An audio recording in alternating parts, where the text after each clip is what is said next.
जय बाबा विश्वनाथ। समुद्र शास्त्र के अनुसार कनिष्ठिका अंगुली अनामिका अंगुली के नाखून तक लंबी हो तो व्यक्ति के जीवन पर क्या प्रभाव पड़ता है। कनिष्ठिका अंगुली अनामिका अंगुली के नाखून तक लंबी हो तो वह व्यक्ति के जीवन पर समुद्र शास्त्र के अनुसार क्या प्रभाव पड़ता है। तो वह व्यक्ति लेखक और वक्ता होता है। वह व्यक्ति लेखक और वक्ता होता है, दार्शनिक होता है तथा पंडित भी होता है। कनिष्ठिका अंगुली अनामिका अंगुली के नाखून तक आ जाए तो वह व्यक्ति के जीवन पर क्या प्रभाव पड़ता है। कनिष्ठिका अंगुली अनामिका अंगुली के नाखून तक लंबी हो तो वह व्यक्ति के जीवन पर क्या प्रभाव पड़ेगा।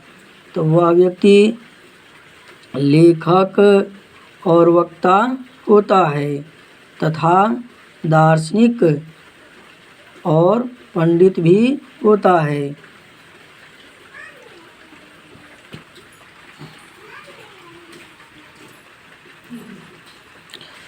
समुद्र शास्त्र के अनुसार कनिष्ठिका का अग्रभाग अगला हिस्सा सूक्ष्म और बारीक हो तो व्यक्ति के जीवन पर क्या प्रभाव पड़ेगा।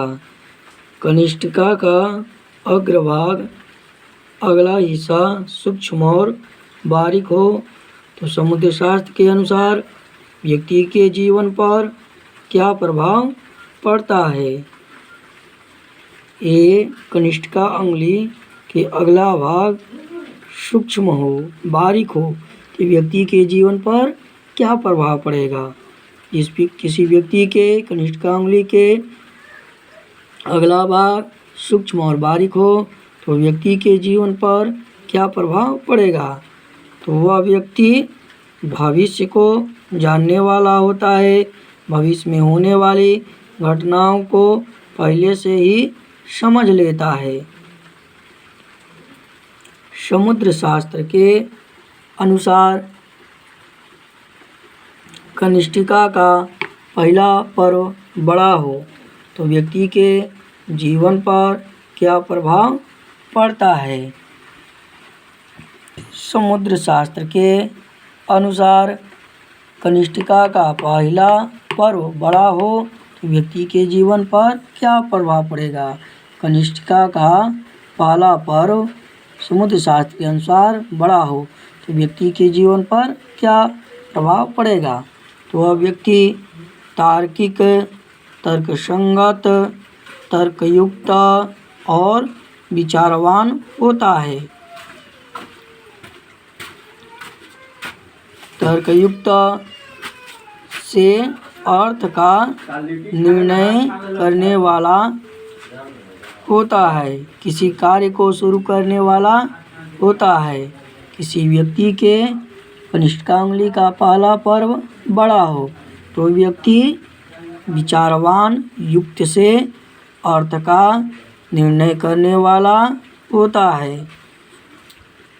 किसी कार्य को शुरू करने वाला होता है। समुद्र शास्त्र के अनुसार यदि किसी व्यक्ति के कनिष्ठिका का दूसरा पर्व बड़ा हो, यदि किसी व्यक्ति का कनिष्ठिका अंगुली का दूसरा पर्व बड़ा हो, पहला तथा तीसरा पर्व छोटा हो, दूसरा पर्व बड़ा हो किसी व्यक्ति के तो वह व्यक्ति के जीवन पर क्या प्रभाव पड़ता है।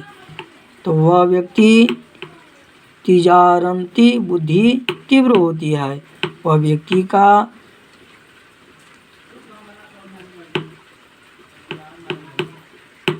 व्यावसायिक बुद्धि होता है, वो व्यापार करने वाला बुद्धि होता है उस व्यक्ति के पास। तथा अवसर को पहचान कर यह भांप लेता है कि उत्पादक या सेवा में कितना लाभ प्रॉफिट कमाया जा सकता है। उस व्यक्ति के पास यह व्यापार में तेज बुद्धि होता है। जिस व्यक्ति की कनिष्ठता का दूसरा पर्व बड़ा हो तो वह अवसर को पहचान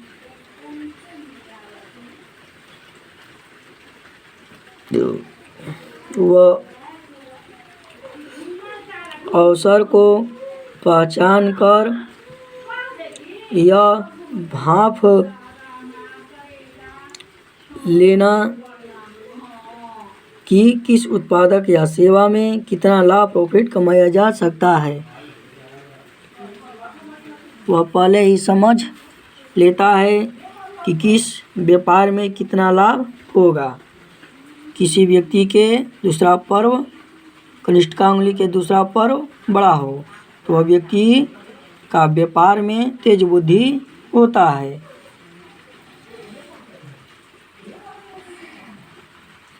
समुद्र शास्त्र के अनुसार कनिष्ठा उंगली का तीसरा पर्व बड़ा हो तो व्यक्ति के जीवन पर क्या प्रभाव पड़ता है। यदि किसी व्यक्ति के कनिष्ठा उंगली के तीसरा पर्व बड़ा हो तो व्यक्ति के जीवन पर क्या प्रभाव पड़ेगा। समुद्र शास्त्र के अनुसार तो वह व्यक्ति बहुत प्रपंची और धूर्त होता है।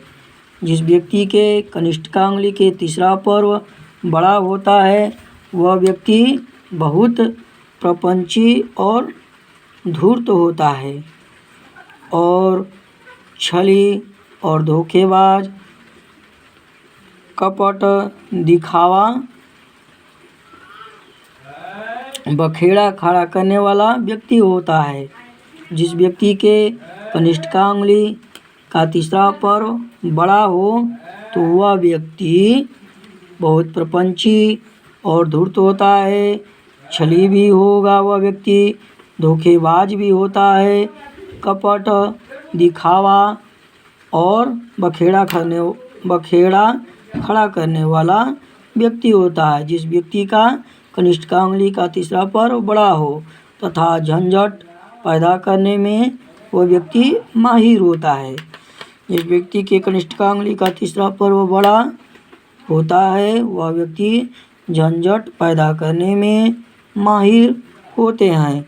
वह इंसान जिस व्यक्ति के कनिष्ठा उंगली का तीसरा पर्व बड़ा हो वह व्यक्ति बात बात पर झंझट या झगड़ा खड़ा करता है। जिस व्यक्ति के कनिष्ठा उंगली का तीसरा पर्व बड़ा हो वह व्यक्ति बात बात पर झंझट या झगड़ा खड़ा करने वाला व्यक्ति होता है। समुद्र शास्त्र के अनुसार